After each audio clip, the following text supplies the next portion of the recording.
What's up, everyone? Welcome back to Path of the Network Marketer. It is day 39, episode 39. All right, so part two. This is part two in how to podcast a guide. All right, so if you haven't, if you haven't listened to yesterday's episode yet, part one of this series, go ahead and listen to part one because I want to make sure that you are completing the steps in order and not moving on until you do that. Yesterday's episode, yesterday's assignment is really one of the most important to getting started, and that is making a list of 25 topics. So go back to listen to episode 38 of this show, which is part one of how to podcast, and then do the assignment and then hop on to today's episode. Now, if you've done the assignment, great. Thank you for coming back. You're going to have part two today. Also, I want to continue to reiterate the three principles for me as to why we want to simplify things as much as possible, right? We want to keep things simple because number one, we want to launch the show, get it on its feet as soon and as quickly as possible. Number two, we want to keep things simple because we want to launch, and then that way we can find your voice and get into the groove much more quickly and sooner. And then number three, we want to keep things as simple as possible because we want you to be able to stay consistent with your show in the long term. Remember, 2 years is the benchmark. All right, so that said, in terms of gear, this is one of the things that could really hold people up because in the space, I still hear people, well, you need X, Y, and Z tech. You need this mic. You need that program. And really, guys, you don't. Yes, does it help? Sure, of course. But you don't need it right on the onset, right? And again, for me, it's removing as many barriers as possible to getting started. You want to get started quickly. You want to get started as soon as possible because, for me, I delayed this process for months. And had I known what I know now, I could have gotten started much sooner. So gear is one of those things that always holds people up. You don't have to have professional gear. And even from my own experience, guys, in the last year or so that I've been podcasting, I've actually stripped things down from a gear standpoint. I started off because I'm a musician, right? I have a vocal mic, a very professional, very nice recording vocal mic. I also have an interface to connect that mic to my laptop, and my laptop is a MacBook, which MacBooks are designed to do studio recordings. That you can record professional quality, almost professional quality on a Mac if you have the right gear. So I was recording with all this gear in this circumstance where it was quiet. I had to record late at night to minimize noise. And yeah, my show sounded great. If you go listen to Path of the Jedi, those first couple of episodes the first almost year actually. I didn't start stripping it down till this past summer. But anyways, the first 9-10 months, of course it sounds amazing. When I stripped it down, did it make that much of a difference? No, I really don't think so. And I'll tell you how far I stripped it down. But if you listen to the very most recent episode of Path of the Jedi, that's all done on my phone, guys. Go check that out wherever you're listening to podcasts. Path of the Jedi. I just released an episode this past Wednesday, and it sounds amazing. It sounds amazing. I mean, I always test the audio, the playback, and I go to my car. I hook up my phone to the radio there, and I listen to it, and it sounds amazing.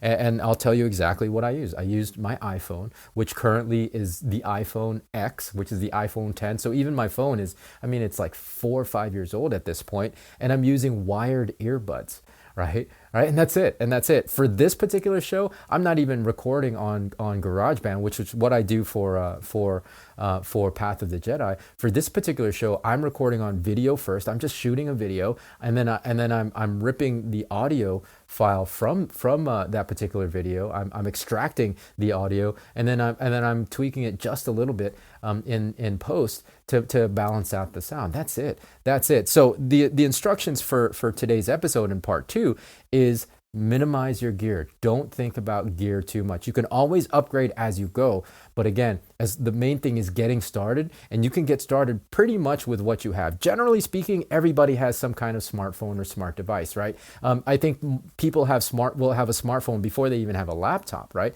Very few people will even have a laptop, whereas almost everybody has a smartphone. So whatever smartphone you have, I'm sure you'll also have a dedicated like earpiece or I know most everybody's on Bluetooth now, so I'm sure you can use Bluetooth. For me, again, I'm using wired earbuds, and if you go to our YouTube channel or our Facebook page, you can see that I'm recording this video and this podcast with wired earbuds. So whatever phone or platform you happen to use or have access to, I use the iPhone. Of course, on iPhone we have GarageBand, and again the microphone and the earpiece. That's all you need. You just hit record, right? Record your show, and again, if you have your 25 topics, you should be okay. Record your first episode, and even if you want to do a few trial runs, record 5 to 10 minutes of you talking about whatever you want to talk about. I mean, you might as well go ahead and start trying to record your first episode. But yeah, record 5 to 10 minutes of your first episode, and well, record your whole first episode. I mean, why not? If it's a test run, it's a test run. If it ends up being good, you might as well use it, right? And then play it back in your ear and see how it sounds.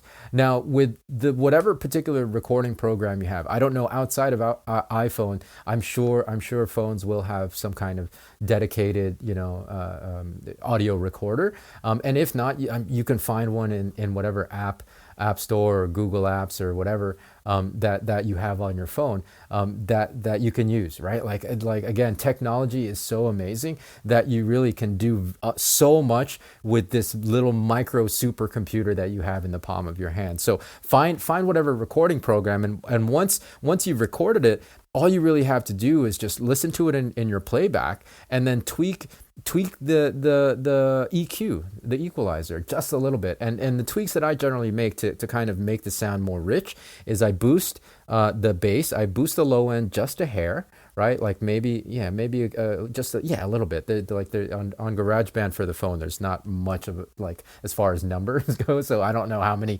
units. It's just like a hair, right? That's my unit. And then I also boost the high end, the treble, a hair more than the low end, right? So it really depends. It really depends on your particular ear and how you sound in the recording. But yeah, just boost it so it sounds nice to your ear, and that's really it. That's really it. Now, of course, if you want to get a little bit more complicated, record, find a quiet location, but don't get too caught up in location as far as like, okay, I got to build noise reduction panels on my walls, or I gotta talk and record in my closet. I've tried all of that, and really, like, none of it really amounts to a hill of beans. Again, we want to remove all those kind of barriers so that you can record your show, get it off the ground, stay consistent, and find your voice as soon as possible. And that way, like, the content wins every time. You can add the bells and whistles. You can add music. You can add. I mean, like, even when I started this show, I didn't even have a really very nice cover photo, right? And still, I don't think my podcast cover is my podcast art isn't all that nice as it is now. Yes, sure, I'll change it, but I'm not worried about that, right? Like, I prefer to just get this stuff out there. I'll adjust as I go. I'll improve as I go. And getting it off the ground is really the most important thing. So use what you have. Record where you can. Hit record on your phone. Tweak it just a little bit to make it sound good to your ears. And then tomorrow we'll talk about how to get it out to the world. So hopefully that makes sense. If you have any questions, obviously reach out to me on the socials and reach out to me here on the show. You can find the best place to reach out to connect with me is on Instagram. It's Cannibal Ron. That's my that's my handle, @Cannibal Ron on Instagram. Or you can find me on Facebook as well. Facebook and YouTube. It's Path of the Network Marketer with Ronnie Cruz. So hit me up with any questions so far on parts 1 and 2. Of course, we'll go into part 3 tomorrow. So until then, guys, be well, be safe. We'll see you in the next episode.